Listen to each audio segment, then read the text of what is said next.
हमारे YouTube channel knowledge rain में हम देख रहे थे एडिट अभ्यास पुस्तिका को। विज्ञान विषय है कक्षा 8वीं। आज हम देखेंगे अध्याय 2 सूक्ष्म जीव मित्र एवं शत्रु।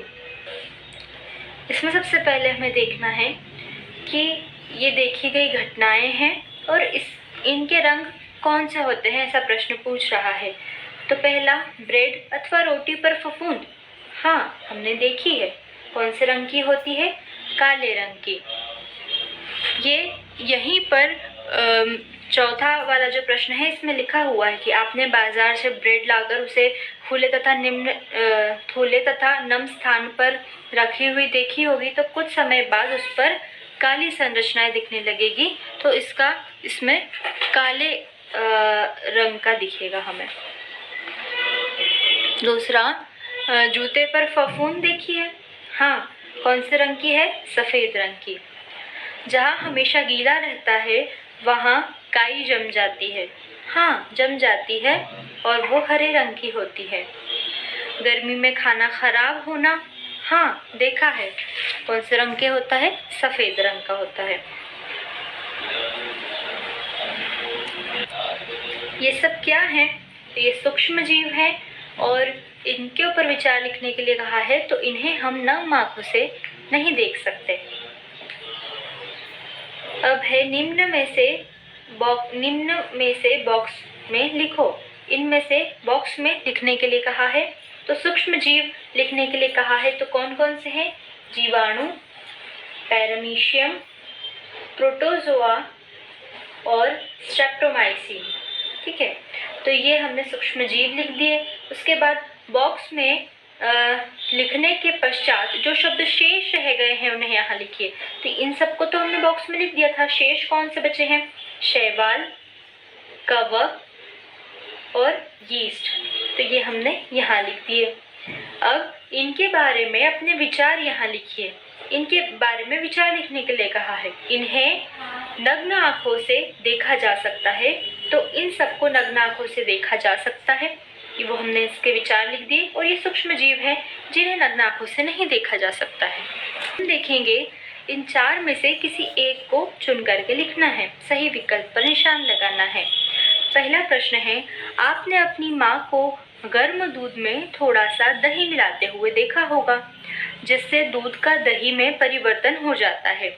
इसका कारण है सूक्ष्म जीव में जनन। ये इसका कारण है। बी इसका सही उत्तर होगा। बूझों को डॉक्टर ने खून की जांच कर मलेरिया से ग्रस्त बताया, जिसका कारण है सी मादा एनाफिलीज मच्छर। ये इसका कारण है।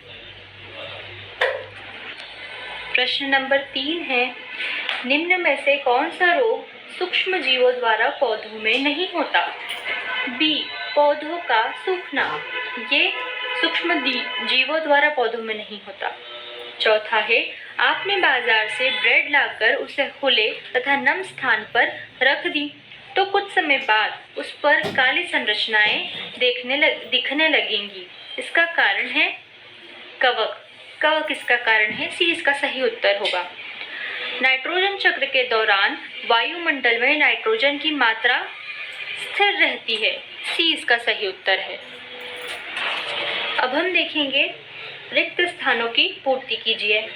पहला है, थैलियों में आने वाले दूध संदूषित नहीं होता क्योंकि यह दूध डैश होता है, पाश्चुरीकृत होता है। दूसरा, सूक्ष्म जीवों से प्राप्त औषधि जो बीमारी पैदा करने वाले सूक्ष्म जीवों को नष्ट कर देती है, डैश कहलाती है, प्रतिजैविक कहलाती है। तीसरा, प्राकृतिक शर्करा के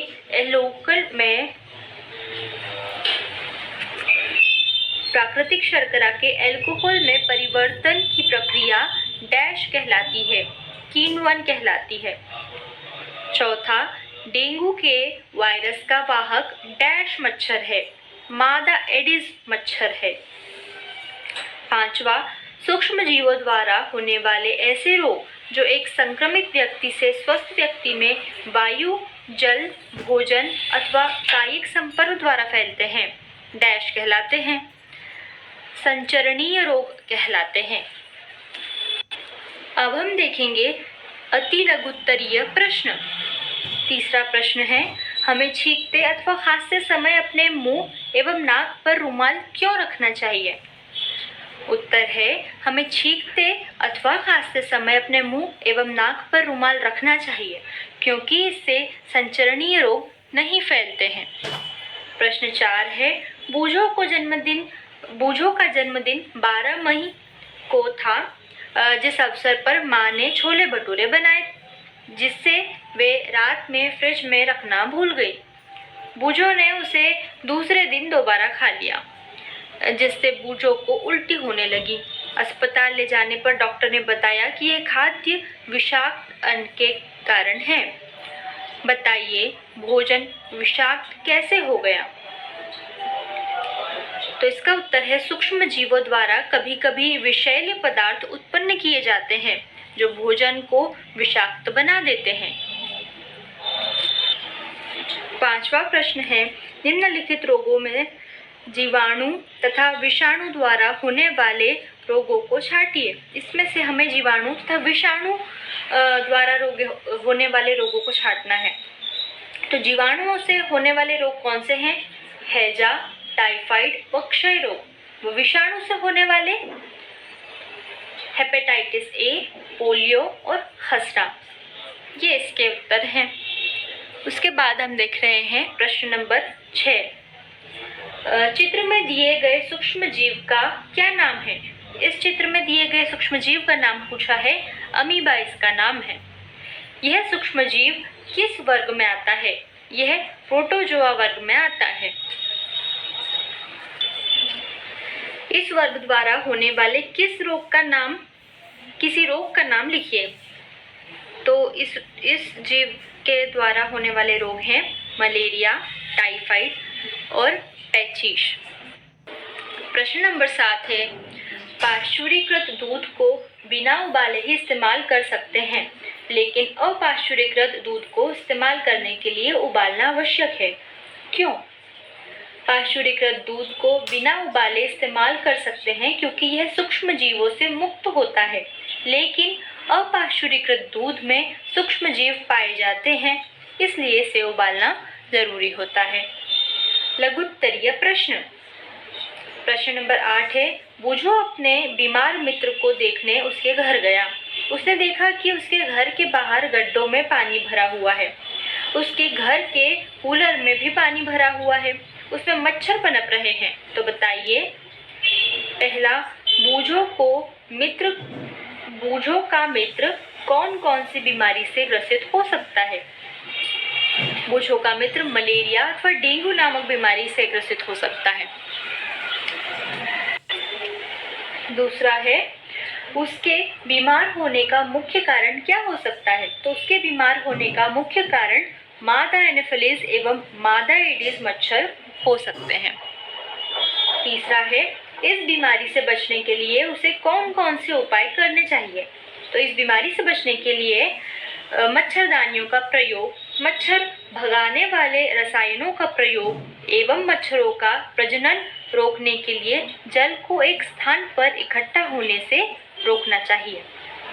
प्रश्न नंबर 9 है, पहेली ने एक बर्तन में मैदा, थोड़ी सी चीनी, एक चुटकी यीस्ट पाउडर मिलाकर गर्म जल से गूंथ लिया है। इस गूंथे हुए आटे को उसने रख दिया। निम्न प्रश्नों के उत्तर दीजिए। पहला है, पहेली 2 घंटे पश्चात इसमें क्या परिवर्तन दिखेगी? तो 2 घंटे पश्चात आटा फूल जाएगा। दूसरा है, पहेली ने गूंथे हुए आटे में जो परिवर्तन देखा वह किस कारण से हुआ होगा? यह परिवर्तन यीस्ट के कारण हुआ होगा।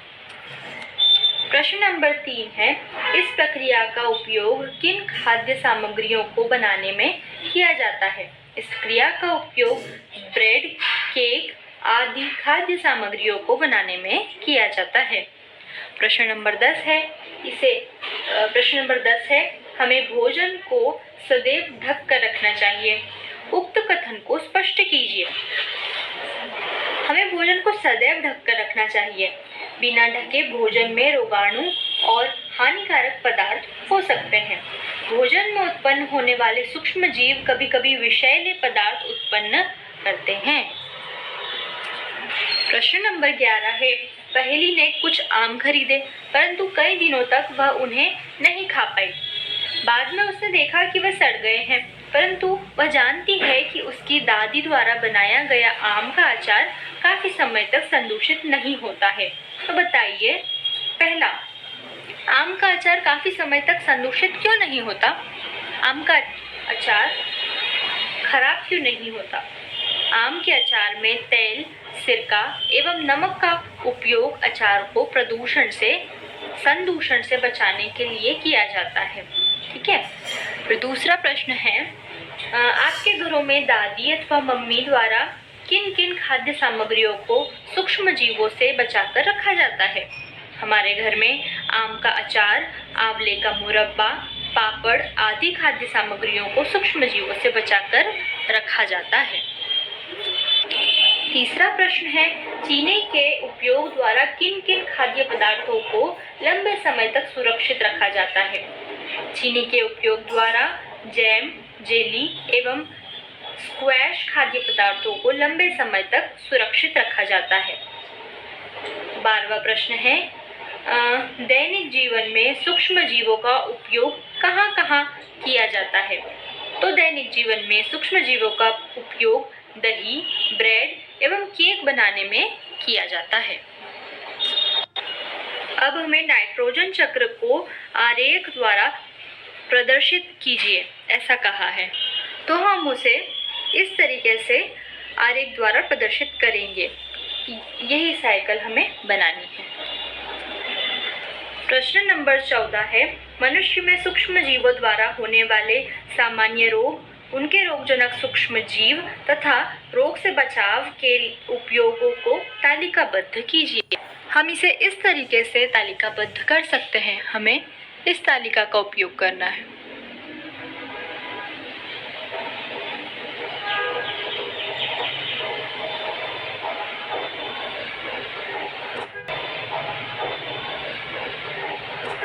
प्रश्न नंबर 15 है, सूक्ष्म जीव हमारे लिए अभिशाप होते हुए भी वरदान है।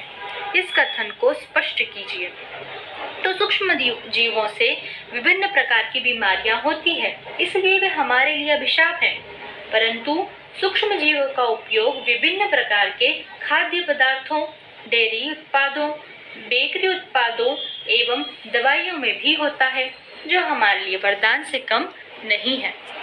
अब हम देखते हैं प्रोजेक्ट कार्य। तो प्रोजेक्ट 1, 2 गमले लेकर प्रत्येक को मिट्टी से आधा भर दीजिए। इन्हें A एवं B चिन्हित कीजिए। A गमले में पौधे का कचरा तथा जंतु अस्पष्ट भर दीजिए। अपशिष्ट भर दीजिए। गमले में पौधे का कचरा तथा जंतु अपशिष्ट भर दीजिए तथा गमले B में पॉलीथीन की थैली, कांच की खाली बोतलें तथा प्लास्टिक के टूटे खिलौने भर दीजिए।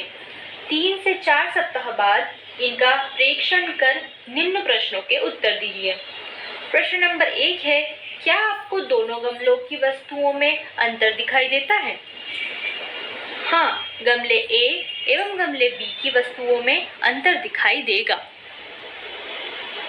दूसरा है, दोनों गमलों में से किस गमले की सामग्री का अपघटन हो गया है? गमले A की सामग्री का अपघटन होगा। प्रश्न नंबर 3 है, सामग्री के अपघटन का क्या कारण है? अपघटन एक प्रकार की क्रिया है जिसमें तत्व अलग अलग सूक्ष्म भागों में विभाजित हो जाते हैं। चौथा, जिसे गमले की सामग्री का अपघटन नहीं हुआ है, जिस गमले की सामग्री का अपघटन नहीं हुआ है उसके क्या क्या कारण हो सकते हैं? तो वस्तुएं एवं तत्व अलग अलग सूक्ष्म भागों में विभाजित नहीं हुए हैं, वस्तु सड़ी गली नहीं है।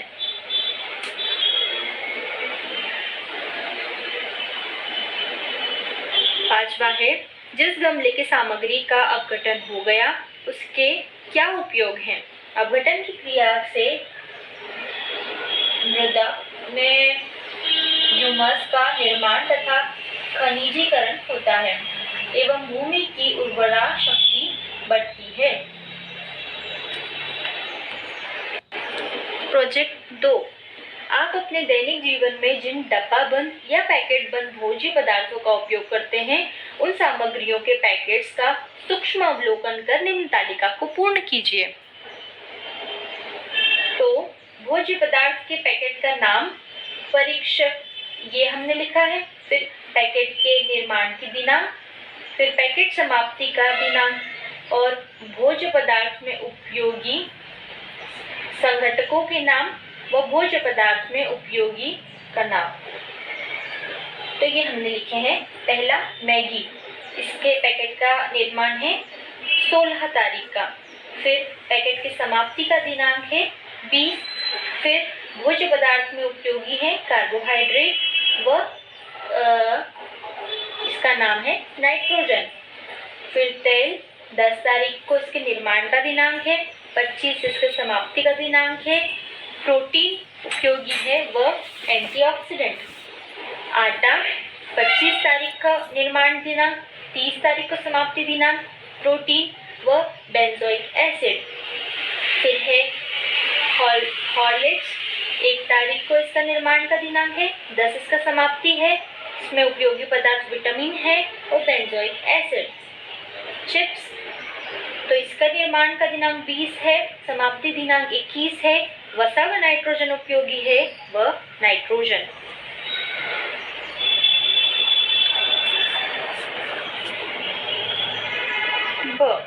अपनी मम्मी अथवा दादी से पूछकर पता लगाइए कि वे घर में किन किन भोज्य पदार्थों को लंबे समय तक संग्रहित करती हैं।